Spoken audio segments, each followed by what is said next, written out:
I'm currently a postdoctoral researcher at Washington University School of Medicine in St. Louis.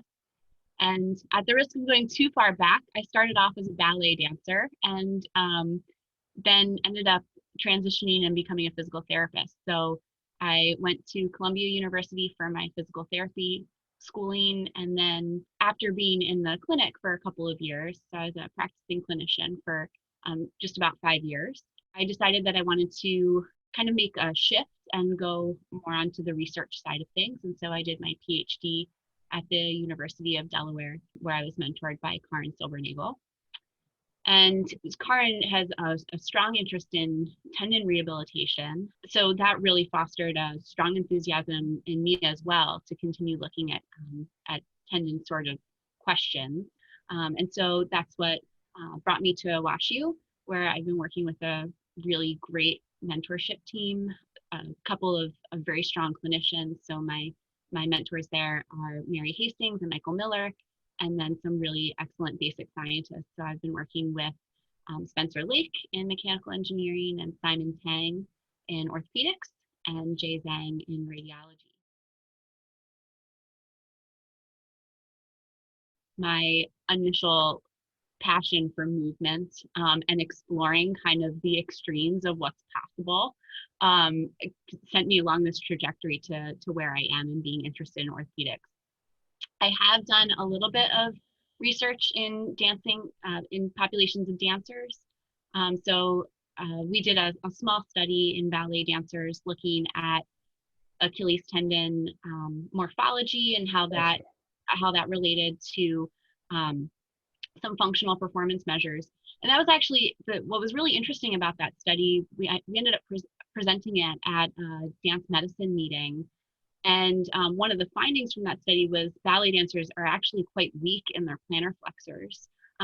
Through that presentation, that started a conversation with some of the physical therapists at ballet companies around the world, that they had started to kind of give preventative calf strengthening programs to their dancers. And so it's been really fun to see how a small study that I did early in my PhD helped to kind of foster this change in the dance community. And I think now preventative strengthening programs are something that's much more common.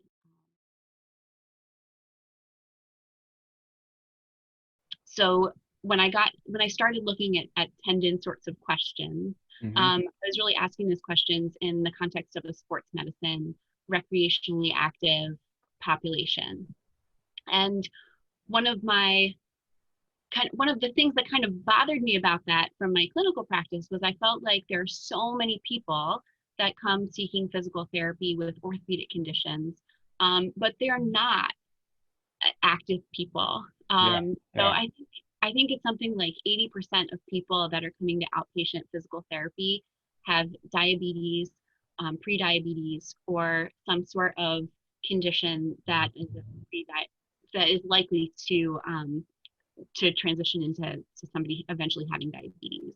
But when you look at the tendon literature, a lot of times people with diabetes are excluded from studies because there's so much that we don't know about how that impacts or influences the healing trajectory. And so one of the questions that I've become really interested in during the context of my postdoc is looking at the impact of diabetes on tendon health.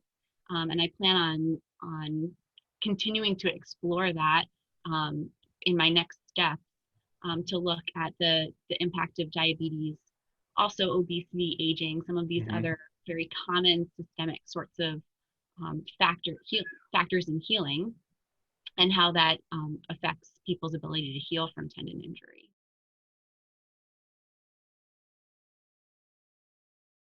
One, we are collecting tissue from people who are undergoing amputation, and we're looking at the accumulation of advanced glycation end products in that tissue. So in tendon tissue, it's thought that ages accumulate in the tissue, and that causes bonding of the collagen, so the collagen can't slide, and that would cause the tissue to be stiffer and result in a host of problems clinically. Gotcha. And so what we're doing is we're collecting these tissues, we're assessing their ages content, and then we're also assessing the mechanics of the tissue to Okay. see how strong these relationships are between ages accumulation and tendon mechanics.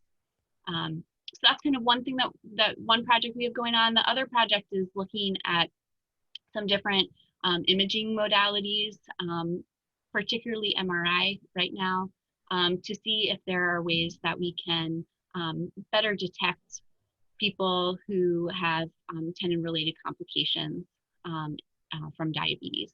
So we're doing some ex vivo human Mm-hmm. tissue work, and some in vivo human subjects work right now.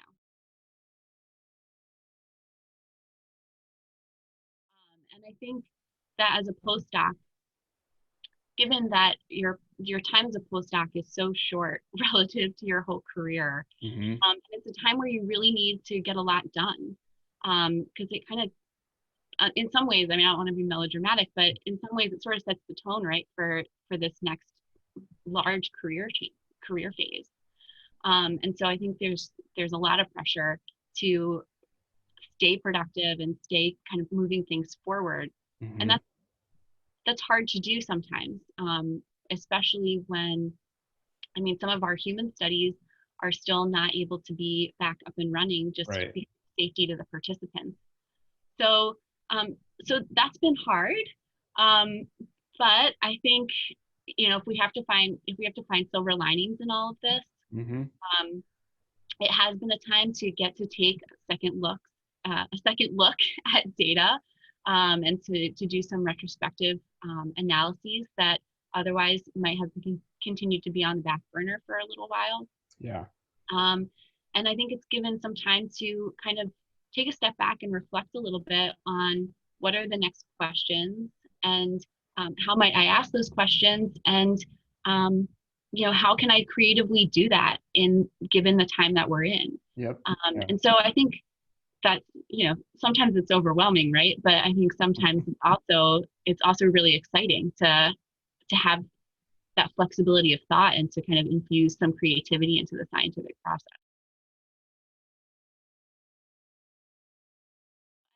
Definitely am very excited to go into a research faculty position, and I am very much staying in tendon. Yeah. And I think the next natural question for me is to start looking um, in people with tendon injury. Mm-hmm. So my postdoc has kind of expanded my skill set to asking questions that use these ex vivo approaches.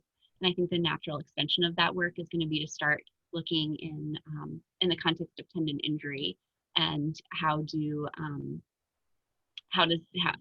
are tendon mechanics influenced with injury? How is tendon biochemistry influenced with injury? And what does that mean when we scale up to patients for how somebody recovers? Does that affect their healing trajectory or their prognosis in a meaningful way? Yeah. Um, I think if we could better predict or better align treatment with a patient, um, that would be good, and it would save a lot of time and money and frustration. Mm-hmm. So that's where I think I'm headed. I feel really strongly. I mean, I guess this is from my background as a clinician, that I want to make sure that the work that I'm doing, um, at least in my mind, and hopefully I can convince other people of this as well, but has a very direct translation to Yep. patient care and patient outcomes. And um, so I find so much value in taking some of these different approaches, because I think um, it leverages the strengths and weaknesses of these approaches when you're able to kind of strategically select them. Yep. But for me, it always goes back to, okay, how is this? How are we translating this into patient care? I still go to the dance studio every so often, Nice. not as frequently as I'd like to, Mm-hmm.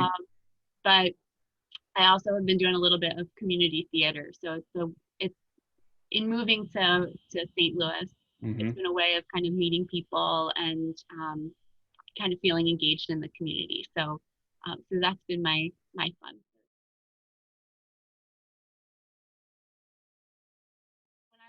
When I was an undergrad, I had the good fortune, or maybe I worked hard or did the right thing, to work in a lab, and they studied ovarian cancer in mouse models.